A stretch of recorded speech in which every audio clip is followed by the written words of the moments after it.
Welcome back.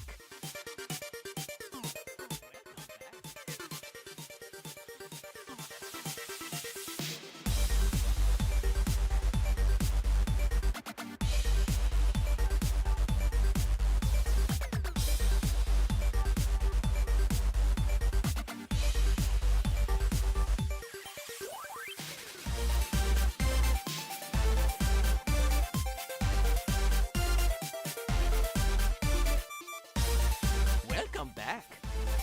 Dang, Dan showed up, snagged first, then just headed out. I'm done. Good to see you, Dan.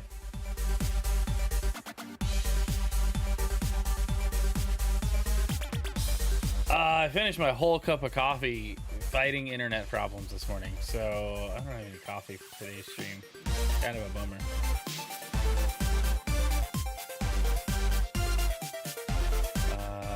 Ungroup.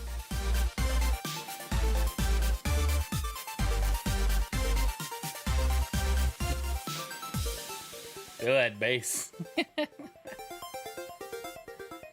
Bass guru. Too slow, man. You're too slow.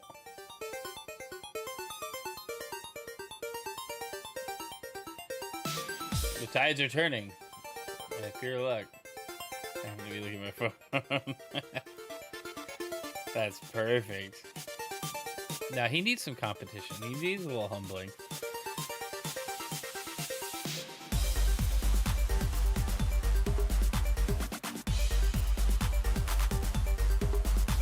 Cries Native Americans. That's funny.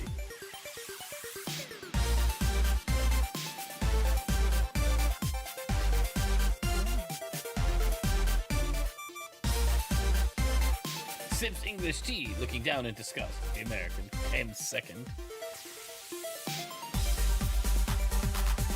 I love it. How's everybody doing this morning? Good to see ya. Sorry I'm super late, but it's okay. I'm gonna delay work a little bit too, and they can just... I worked over the weekend, alright? So they can just eat one today. They can inhale the largest egg, if you catch what I'm saying. Just go back and forth for the hour. You could. Delaying work till next year. Solid strategy. Solid strategy, basically.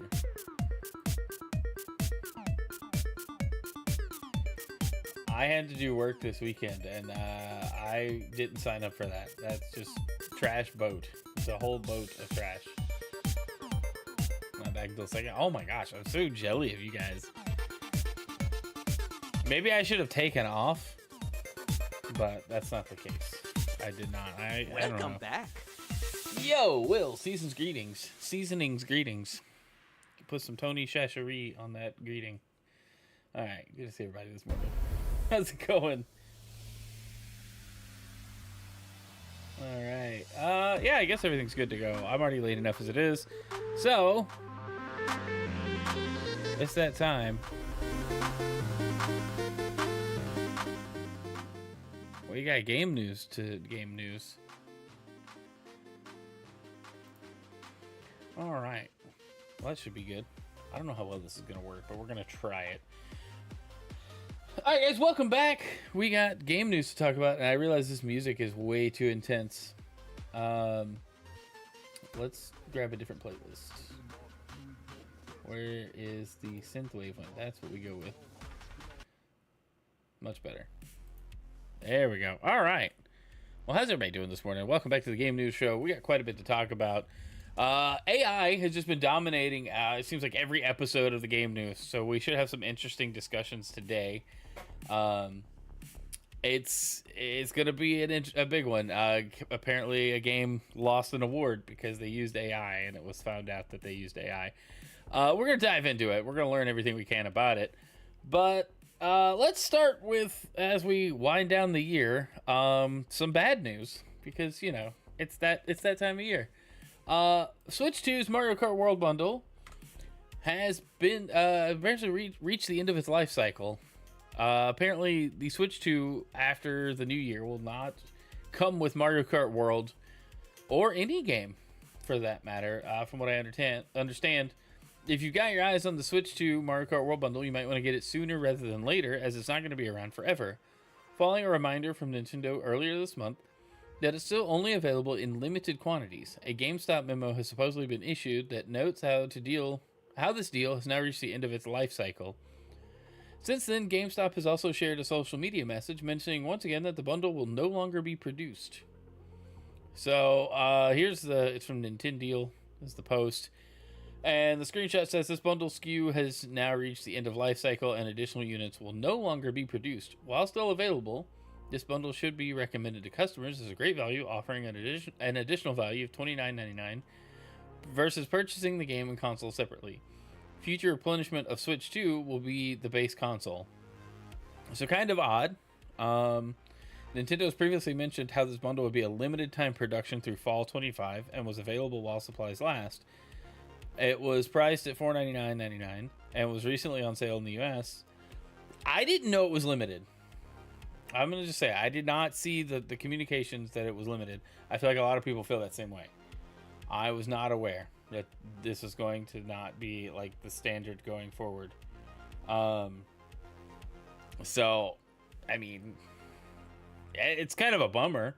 It kind of comes off as like, oh well, the bundle was just a, good luck. Instead of having like I just don't know. Nintendo doesn't seem to have learned that their pack-in titles sell the system or can sell the system, and so this approach of these limited bundles may be the thing going forward. But I don't know. Maybe they don't need the pack-in title to sell the system anymore. The Switch 1 sold really, really well on its own and didn't have a pack-in free title, but maybe that's the thing going for it. I don't know what Nintendo's doing, and it's very odd to me.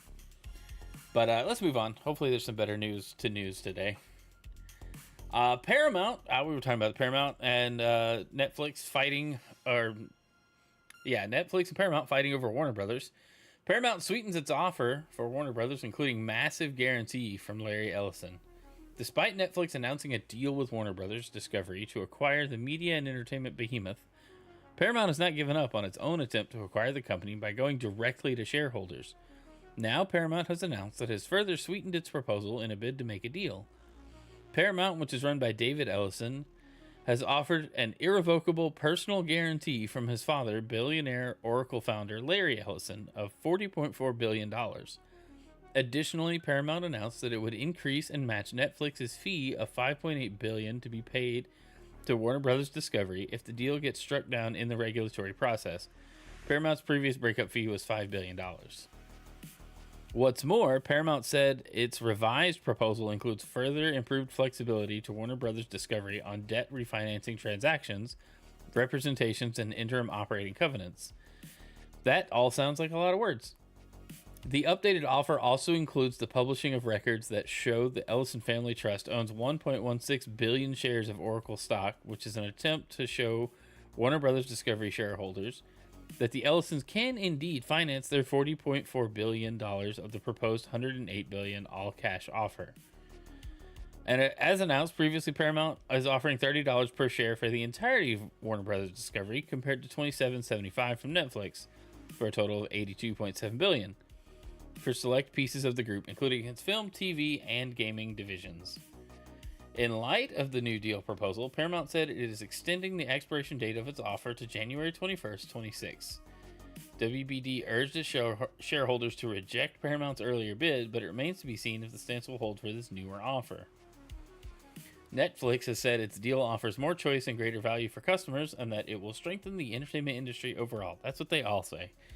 Co-CEO Ted Sarandos has said Netflix will continue to distribute WBD's movies in theaters, but not everyone believes him. Paramount, for its part, is trying to buy the entirety of Warner Brothers Discovery, and has also promised to continue to release films theatrically. The rest of this doesn't seem as relevant, but let's see what chat thinks. I don't think Paramount's going to win this one. Their offers more like a hostile takeover and would add lots of debt. Yeah, that's kind of the even with this revised agreement, because we knew their last one, it was just like, debt's going to be weird. But with this new offer, yes, it looks better on paper, but still, the debt the debt's a massive concern. And would it be in the best interest of the company to do that? I don't know. Maybe they just don't want Netflix to have it at all costs. But if the cost is the whole thing going under, then Netflix would sweep in and own it anyway. Maybe, I don't know. I'm still like okay with Netflix buying it. If no matter what, if just the studios, both TV, movie, and then more relevant to this show, the gaming division, stick around, then do that. You know, like whatever makes them successful in that regard, I don't really care. This isn't like when Microsoft's trying to buy Activision, and I was super excited for it, right? I was like, oh yeah, that's cool. It's gonna make games available, and then now we're seeing like everything's just more expensive, and clearly Microsoft fumbled some major baggage with buying Activision, and now things are just not where we hoped they would be for Microsoft and Xbox as a brand. I don't think that's going to happen here. Whoever buys Warner Brothers is getting a very sweet library of strong titles, gaming or otherwise.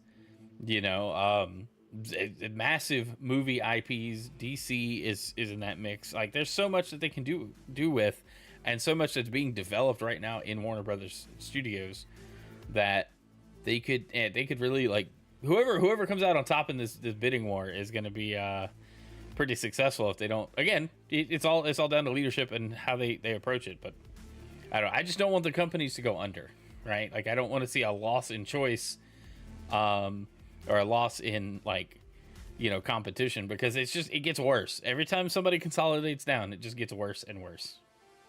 But anyway, let's move on. Maybe. All right, here we go.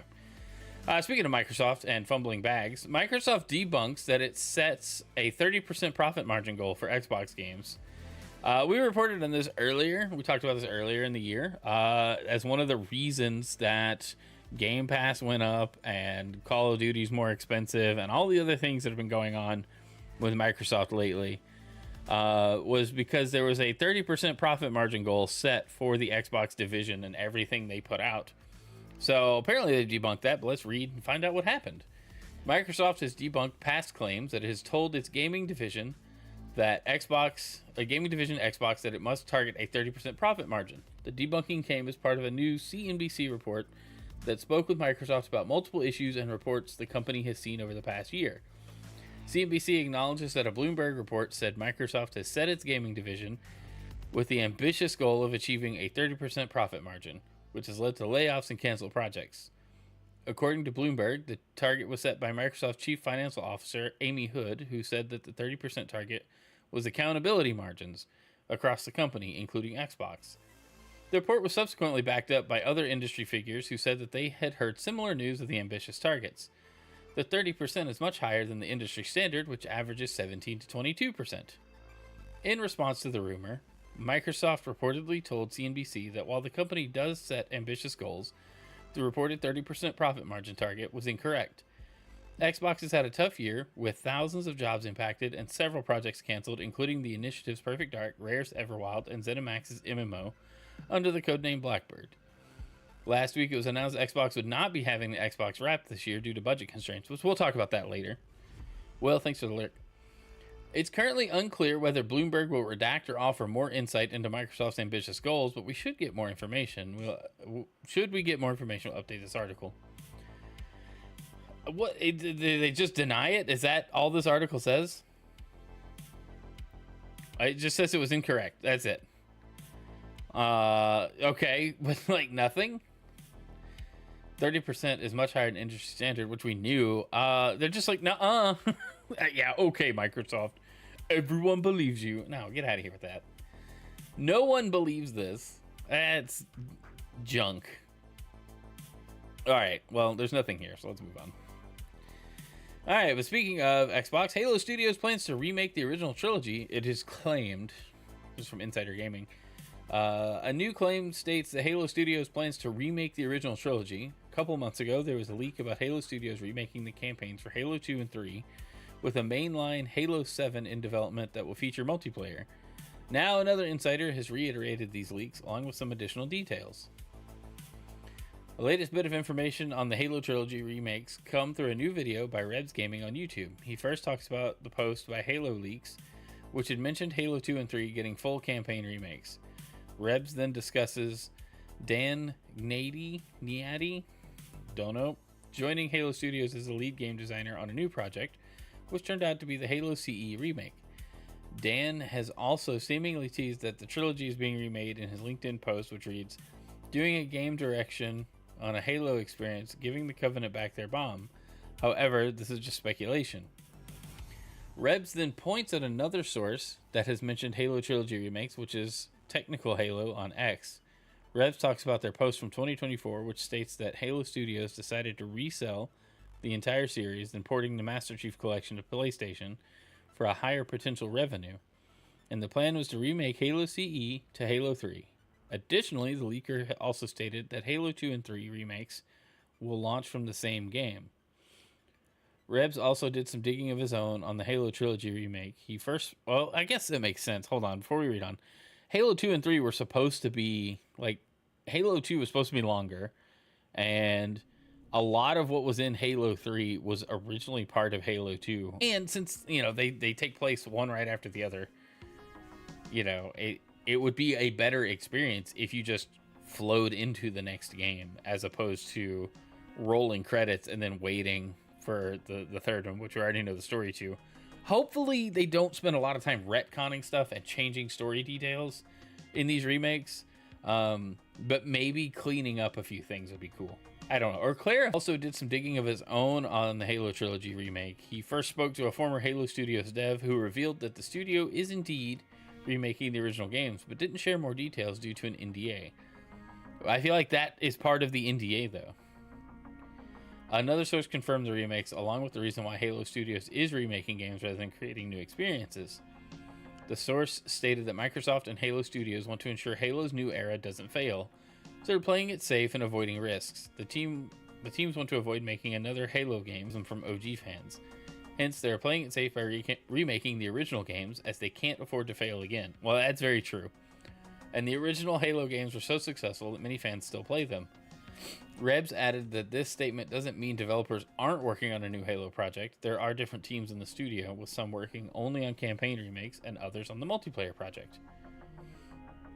Readers should note this doesn't come from an official source, so treat it with caution. Official confirmation about a Halo Trilogy remake will only come through the devs, which would be great. I would love to see, once Halo Campaign Evolved releases, some kind of confirmation that something new is coming. But also, if they are remaking 2 and 3, there's some visual continuity between it all, and it's just tightened up. And I wouldn't complain. I really wouldn't. I would be excited for it. We'll see, I guess is what I'm saying. With all these rumors and stuff swirling around and just getting bigger and bigger, it kind of seems like everyone will believe this is happening, and then if it doesn't happen, they'll be super disappointed, which is what seems to happen every single time there's rumors like this. But I don't know. I would like to see Halo 2 and 3 remade if that's the case. But if it doesn't happen, no big deal, right? It's fine. Maybe we'll just go on to the next mainline entry and an all new game, and that would be okay. It's not a bad plan either way, I don't think. It's just they really cannot afford to have another blunder on their hands. So Halo Studios has to come out of the gate swinging with Campaign Evolved and then the subsequent releases. Okay, let's move on. All right, let's talk about our cover story. Indie Game Awards disqualifies Clair Obscur Expedition 33 due to generative AI usage. This is gonna be a big one, y'all. Every time we get to talking about AI, it's like this game has come up, a few others have come up, but this is kind of a surprise to me. All right, Indie Game Awards took place on December 18th, and as many could assume, Clair Obscur Expedition 33 took home the awards for Game Awards and making a big decision to strip the Clair Obscur and developer Sandfall Interactive of their awards over the use of generative AI in the game. In an announcement made on Saturday afternoon, 6-1 Indie, the creators of the show, said that its removal comes after the discovery after voting was done, and the show was recorded. Yes, indeed, Base Guru. Boo. Funny vids. Yes, this is live. Why wouldn't you think it's live? It says it's live. All right, anyway. In an announcement, okay, so they didn't know it was AI until after everything was said and done. The Indie Game Awards have a hard stance on the use of generative AI throughout the nomination process. And during the ceremony itself, the statement reads, when it was submitted for consideration, representatives of Sandfall Interactive agreed that no generative AI was used in the development of Clair Obscur Expedition 33. In light of Sandfall Interactive confirming the use of generative AI on the day of the Indie Game Awards 2025 premiere, this does disqualify Clair Obscur Expedition 33 from its nomination. 6-1 Indie ended by thanking the community for being patient, providing feedback on the situation. Organizational team behind the ceremony is a small crew with big ambitions, and the Indie Game Awards can only grow with your help and support. We already can't wait for the 2026 ceremony. With Clair Obscur's disqualification, the awards will now go to runner-ups. That means the award for debut game goes to Sorry We're Closed, while Game of the Year now goes to Blueprints. So it's interesting because did they use generative AI? What's the accusation? Or was it revealed? And was it used? Is it the fact that it was used in development or the fact that it was used at all? Streaming from the afterlife, right? Like, I am dead. I don't know. Does that make sense? I guess on one hand, they have the rules, and the rules is rules, right? Like, there's nothing you can do about it. But on the other hand, was the use of AI like detrimental to the game coming out, or was it, did it replace human effort? I guess is what I'm trying to say, or did it enhance the human effort? That's the difference. I think is going to really be important for how these rules are handled going forward. A hard and fast no on generative AI is an odd stance, but an understandable one. But I think devs need to be clearer on how they use AI in development and what they did, because I still am not sure how Expedition 33 used generative AI. I guess it would be good to just Google it, but let me just look it up real quick. Used AI.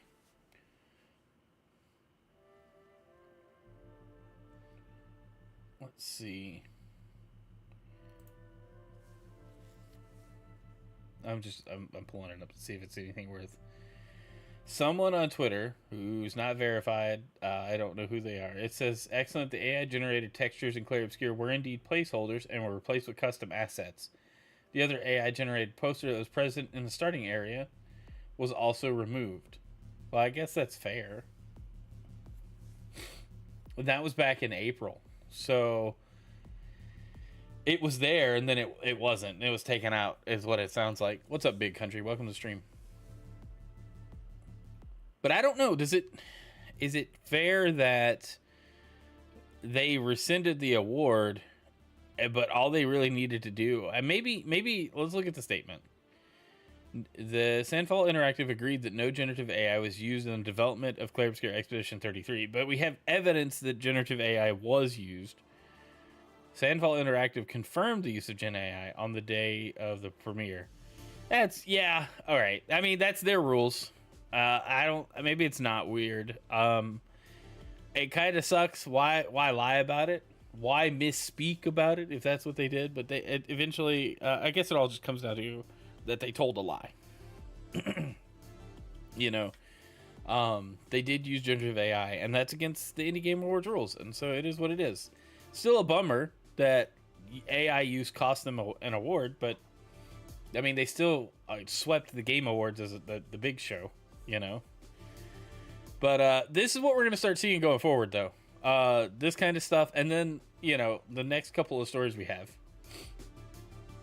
So Blueprints denies alleged use of generative AI.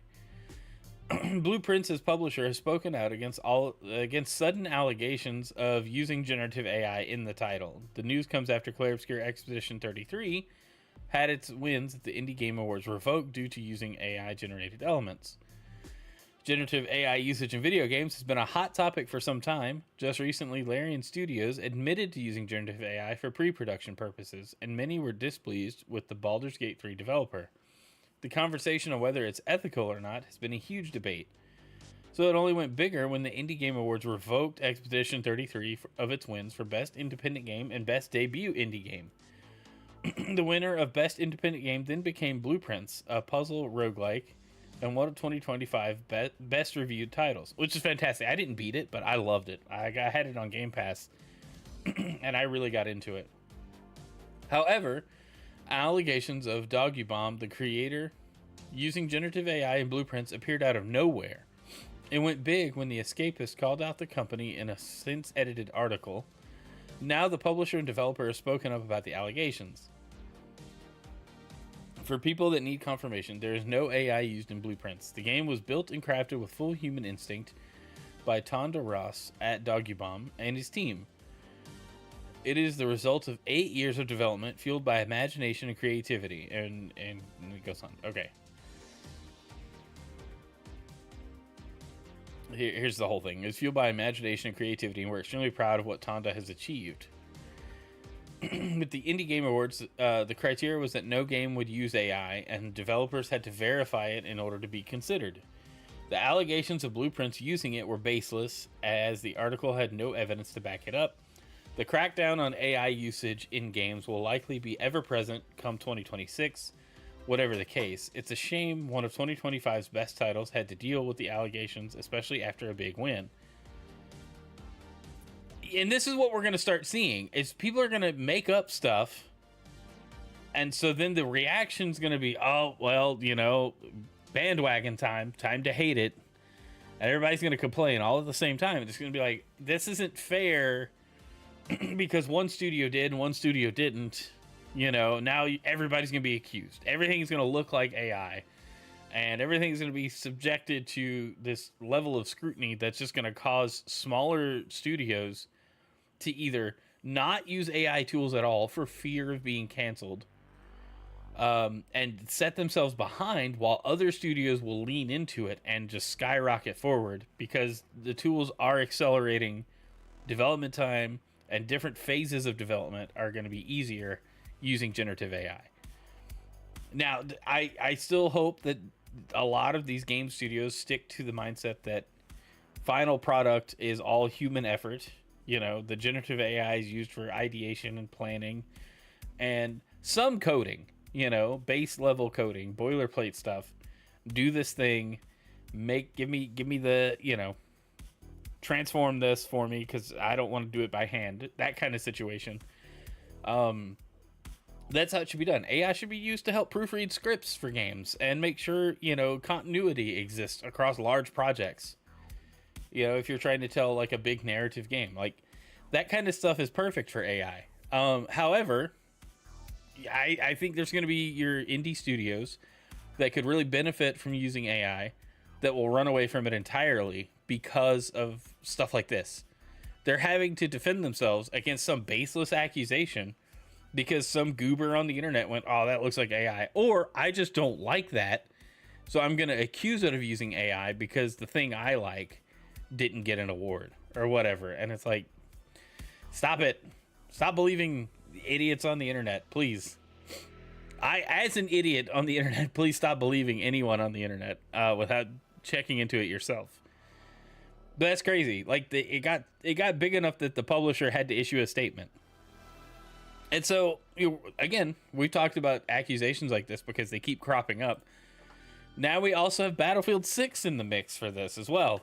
Battlefield 6 has AI-generated art, just like Call of Duty. Fans believe. Now, I hate this headline because if you see on some, on Twitter or some other news aggregation, this is the part you're gonna see. This is the first few characters. Maybe even just like Call, and then people go Call of Duty, and then you won't see the fans believe until you open the article. You know, they're just driving clicks with this headline, and it's a little deceptive. So nice job, GameSpot. It's why a lot of times I don't feature GameSpot's articles because of how deceptive some of their stuff is written. or how nothing happens in an article and it's got like this, like, you know, zinger of a headline that just doesn't amount to anything. But let's see what's going on. Battlefield 6 players believe they have discovered evidence that the game features AI generated art. People are theorizing, again, people are making up stuff, that some of the art and player emblems in Battlefield 6 was created, at least in part, with the use of generative AI systems. Though there's no concrete evidence of this as of yet, or any comment from Electronic Arts, the game's developers, people have pointed out some apparent irregularities with the art below. GameSpot has contacted EA in an attempt to get more details on the situation. This definitely looks AI generated, right? Not really. I mean, it just looks like a drawn picture. Maybe it is AI generated, but I don't know. It just looks like somebody drew a picture. Battlefield 6 is getting accused of using Gen AI. So does the bear have 4 or 5 claws? What is even going on here? A body made of shark jaws? Fish fins? 3 arm segments, 2 arm segments. Tip of the wing is backwards. Like, maybe, you know, it's definitely possible, but we got to make up stuff first, you know. Back in October, DICE GM Rebecca Kutaz said EA's teams used generative AI in the early stages of development to allow more time and more space to be creative. Battlefield 6 has no Gen AI created content, she said. She's optimistic about the technology overall. If we can break the magic with AI, it will help us be more innovative and more creative, she said. Developer Fas Salim said people should not be afraid of generative AI in game development, adding that plans were underway to determine how to best implement the technology into future development pipelines. It's just a matter of how we can incorporate that productively into our workflows, how we can leverage that to take our games to the next level, he said. Kutaz has also said using generative AI for making games is very seducing. To hear EA developers speak enthusiastically about AI is no big surprise, as the company's other key executives, including CEO Andrew Wilson, have said the tools will help EA in the long run. Wilson has said further adoption of AI technologies will lead to job losses, but will ultimately create more jobs than it displaces over time. Before this, EA Sports said CFB 25 might not have turned out as good without the developers using machine learning and AI. Outside of EA, Sony's been using AI tools for game development for years, crediting machine learning systems for helping speed up development on Marvel Spider-Man 2. The developers working on Battlefield rival Call of Duty freely admit to using generative AI to help aid in the development process. So then it comes all back to Expedition 33 and how we just keep coming back to, is it a good thing or isn't it a good thing? And my stance has not changed. It's a good tool. It shouldn't be used in the final product, but it's a good tool to help you get to the final product. And so, you know, we keep seeing these discussions come up. And this accusation like this, it definitely looks AI generated, right? And it's like, what is that? What does that mean? Are we gonna like draw little circles and arrows and accuse things of being AI because they look weird? Maybe they're over stylized, you know, whatever. Or are we just gonna go, that looks like AI, so we're gonna assume it's AI? I don't know. I just don't like. I don't like baseless accusations. These don't seem baseless. Like this first one is like, maybe it's AI. It doesn't feel like AI, but maybe it is. You know, it definitely could be. As long as studios are open about it, I guess is where I'm going. But we shouldn't just make up stuff to try to cancel things we don't like. Like that's not normal behavior. That's dumb. But anyway. All right, let's move on a little bit more. All right, Hogwarts Legacy 2 could feature online multiplayer. Job listings suggest. New job listings suggest that developers could be working on a proper online multiplayer infrastructure for Hogwarts Legacy 2. Details about the highly anticipated sequel have been scarce, with the only thing we know is that the game is in production. With the amount of success Hogwarts Legacy has witnessed, it would be foolish not to provide it with a sequel. Well, we know that it's in development. Additionally, with a new game, developers can add features the original game didn't have, and it seems exactly what they're doing with the online multiplayer. Spotted by Game Rant, the suggestion that Hogwarts Legacy 2 could feature online multiplayer comes from a new job listing for a senior software engineer at Avalanche Studios. The listing states that they will be welcoming the employee to the team behind the blockbuster open world action RPG Hogwarts Legacy. Additionally, the job description section states that the developer will be working on an online multiplayer RPG. Coming to the requirements section, the listing states that the senior software engineer will be responsible for design, implement, and maintain scalable and secure back-end services, including player data, persistence, matchmaking, lobbies, and server infrastructure. Some questions remain unanswered, such as whether the whole game features online multiplayer from start to finish, or only in some game modes, such as possible Quidditch mode. I don't know. Multiplayer would be good. It depends, though. Is it co-op? Is it just strictly, like, competitive? Like, I don't know. Why pay someone to write an article and use AI to generate one? I bet they did use AI to write that article. They probably did. All right. Hogwarts Legacy getting multiplayer would be kind of cool. Let's move on, though. Oh, this is kind of a surprise. Given all the hardware shortage and cost increase, Valve quietly ends production of the most affordable Steam Deck. Valve has undertaken a shakeup of sorts in the handheld gaming world, nixing production of the most affordable Steam Deck, the LCD OG model. It was recently discovered by eagle-eyed gamers that Valve had silently posted a note on the Steam Deck store page referencing the end of production, with what was left representing the final stock of the LCD model. At the time of writing, we were able to add that the 256 gig LCD model, add it to our basket, but who knows how many are left to purchase in Valve's supply lines. If you want a Steam Deck going forward, you'll soon need to rely exclusively on the OLED model, which has an entry point of $549 for the 512 gig variant. That's a fair reach over the 256 gig LCD model, which boasts a price tag of $399 at the time of writing. Of course, the OLED model is an improvement in many ways. It has a bigger, better screen, better networking capabilities, a larger battery, and longer charging cable, amongst other things. It comes as no surprise to learn that Valve is discontinuing the LCD Steam Deck, but many expected a cut price deal to get rid of them, particularly amidst the ongoing Steam winter sale and the approach to the festive window. If stock is there to be cleared, then host a clearance sale. This article is kind of all over the place, and I don't like the pacing of it. But it's kind of surprising. I guess it makes sense, though. I mean, the Steam Deck's a few years old. They could have cut the price. Pacing made by AI. I don't know. It just feels like they were speaking, like dictating this article, and that's what made it to the website. It's just weird. It's written very oddly. But the Steam Deck's been around for a few years, so cutting the LCD model, they probably sold through or bought all the components that they agreed to buy for however many years they agreed to produce the LCD variant, and then now it's all OLED, and that's where they're focusing, so that would make sense to eventually cut the production of it.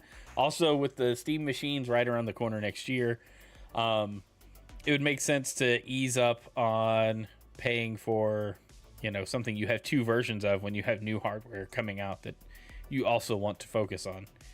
So I guess it makes sense. Kind of a bummer if you have the LCD Steam Deck. I hope parts are available for a while for you. I know, iFixit offers replacement parts for things, so that's cool. All right, let's move on. I thought this was neat. I always cover Splinter Cell news because I love Splinter Cell, but Splinter Cell's Sam Fisher is back in a VR extraction shooter. Splinter Cell fans everywhere have been chomping at the bit for a new game in the series, but Ubisoft has left the franchise to stagnate for more than a decade. It's getting to a point of desperation for some, especially with the talk of the Splinter Cell remake floating around all the time, with almost nothing concrete to back it up. However, a recent announcement revealed that Sam Fisher is kind of back in an all-new way, emerging in the popular VR extraction shooter Ghosts of Tabor. If you've ever wanted to experience the role of Sam Fisher from a VR-based perspective, now's your chance. In a new trailer uploaded by the Combat Waffle team, it was revealed that an official partnership with Ubisoft has brought Fisher's iconic garb to the VR shooter. The Splinter Cell DLC allows players to become Sam Fisher, but elements like the gruff tones of Michael Ironside will be up to them to emulate. And here's what's coming in the Ghost of Tabor Splinter Cell DLC. A Karambit melee weapon, FN57 weapon camo, MP7 weapon camo, 3rd echelon night vision goggles, 3rd echelon tactical Kevlar vest, and a 3rd echelon suit. I know nothing about this game. I know very little about this game, but it's kind of cool. Ghost of Tabor is available on MetaQuest, PC VR, and PlayStation VR, and is widely considered one of the best shooters to occupy the VR ecosystem. It has been around for a couple of years, and the folks at Combat Waffle are constantly updating the title with fresh content. That's kind of cool. Neat to see some kind of acknowledgement that Splinter Cell is still wanted in the gaming space. Alright, moving on. Alright, we talked about this earlier. Xbox Wrapped isn't coming because of budget constraints. This time of year is always exciting for those with oodles of subscriptions or memberships to various online platforms, because it's when all the Wrapped presentations drop, from Spotify to PlayStation and from LinkedIn to YouTube. Many platforms partake in the annual Wrapped Festival, offering key insights into your year as a subscriber or a member. That is all except for Xbox. In a recent report, it was claimed that Xbox isn't providing an Xbox Wrapped presentation this year because the company has better things to spend its marketing budget on. There were Wrapped presentations hailing from all corners of the gaming world this year. The likes of PlayStation, Steam, Discord, and even Nintendo have provided some kind of recap for 2025 in gaming. It was a veritable plethora of data. What? It was a veritable plethora of data for gamers to absorb, but it's important to stress it's all just a bit of fun with some potential bragging rights tacked on. In a recent report from Windows Central, it was claimed that Xbox isn't doing a Wrap celebration this year because there's far too much happening next year, and the marketing budget wouldn't cover it. I think it's more of the state of Xbox is in such a bad shape, and people are so down on it that the number of people who would enjoy a Wrapped isn't enough to get people excited and go check it out. And it would be received so negatively anyway that they just didn't bother with it. You know, as my main console still being an Xbox, I don't think there would be enough people that would be positive about it at all. So I just think they were like, let's just not do it this year. Discord having a Wrap was odd. Checking my Discord stats, which I'm terrible at using Discord with any kind of consistency, and looking at my stats, I was just like, oh, okay, that was all right. You know, I like the little Wrapped things. I think they're fun. Xbox not doing it because of budget constraints sounds kind of weird. I think it's deeper than that. I use it, but it's just terrible. I'm bad at Discord. But anyway. Alright, what do we have left? I think this is our last one. Yep. Alright, last article, and then we'll be done. Nintendo has a game key card alternative in the works with smaller Switch 2 carts. Let's see. Alright, as of Friday, December 19th, earlier this week, we heard the rumor Nintendo is working on smaller Switch 2 cartridges, potentially giving publishers a cheaper alternative to the current decision between expensive 64 gig carts and game key cards. Well, an update from IN Games reveals that the rumor may well be true. In our earlier report below, we mentioned that IN decided to go down the GKC route for physical game key card route for the physical release of R-Type Dimensions 3 to avoid having to significantly raise manufacturing costs. In a new blog post, the studio stated that 2 days ago, Nintendo announced 2 new smaller cartridge sizes for Switch 2, so a full physical release is back on the menu. The entire European and US production of R-Type Dimensions 3 for Switch 2 will be released on a full physical cartridge. The blog post continued, though all retail and special edition prices will increase by €10 to account for the still higher production costs. The price bump will not apply to all those who nabbed a special edition in the early pre-order phase. The post concludes with a message of thanks to all the physical enthusiasts out there. So basically, a 16 and 32 gig card are on the way, and this is great for smaller indie games that don't need a 64 gig card. But we're doing game key cards on the Switch too if they were releasing physical. I'm down for it. Apparently, this caused a lot of drama. I just want to cover that. Hey, this is actually really good for smaller studios that have games that aren't massive but want a physical presence on shelves.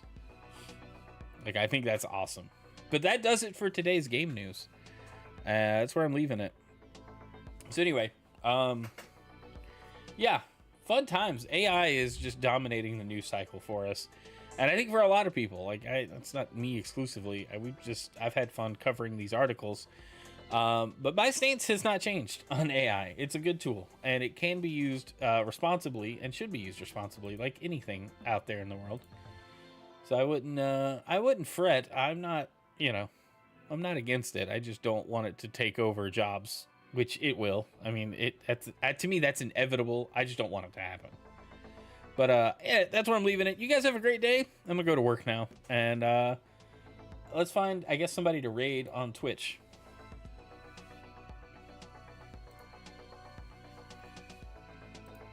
I look for this.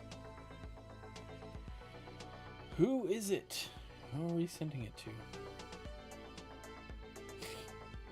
Excuse me. I don't even know.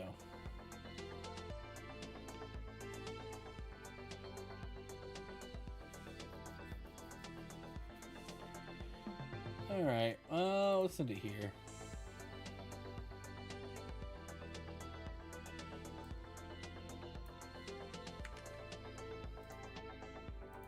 All right, y'all have a great day. Love you, and I'll catch you quite possibly tomorrow night for some Pokemon ZA while I try to finish it.